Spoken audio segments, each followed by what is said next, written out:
liberals were talking about opportunity, and now conservatives are talking about opportunity, and I'm sure you're for opportunity.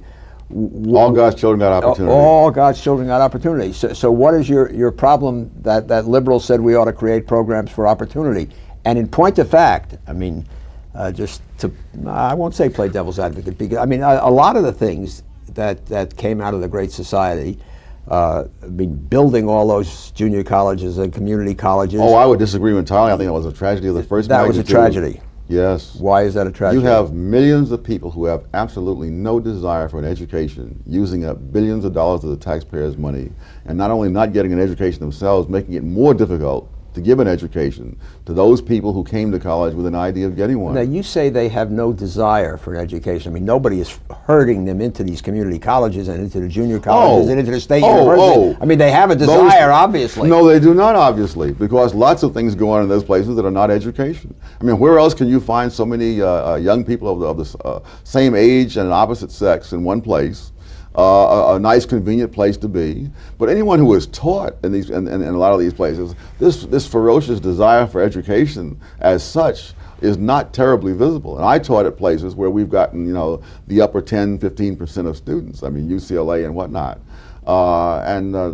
Neither I nor my colleagues found this great desire for education as such. They wanted to be in ivy-covered buildings for 4 years in order to get more money when they graduate and have a good time while they're there.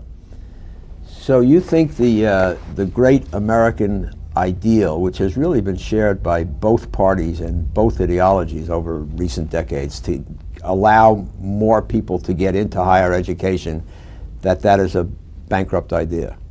Oh, to allow is one thing, but to subsidize people at enormous cost, with no real sign that this is producing what we intend to produce. When you say subsidized, I mean, you talk about a junior college, a community college. I guess that's subsidized. It's below cost tuition, but it does allow kids who do not have the money to go to Amherst or wherever to start a college education. I mean, people did that before the Great Society. I did it before the Great Society.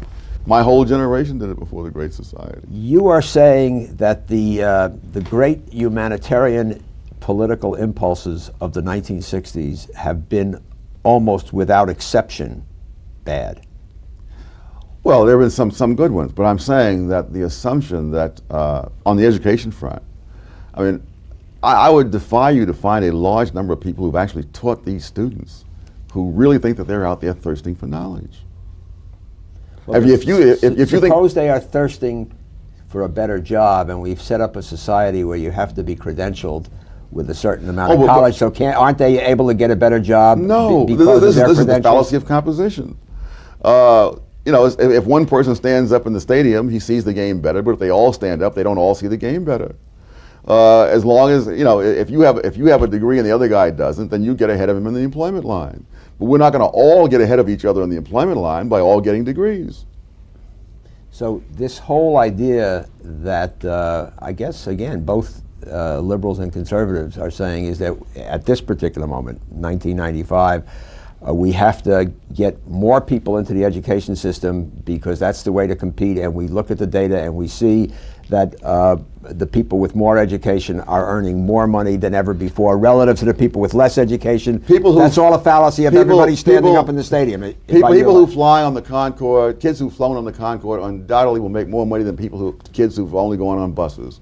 That does not mean if we put a lot of people on the Concorde, we're going to raise the national income.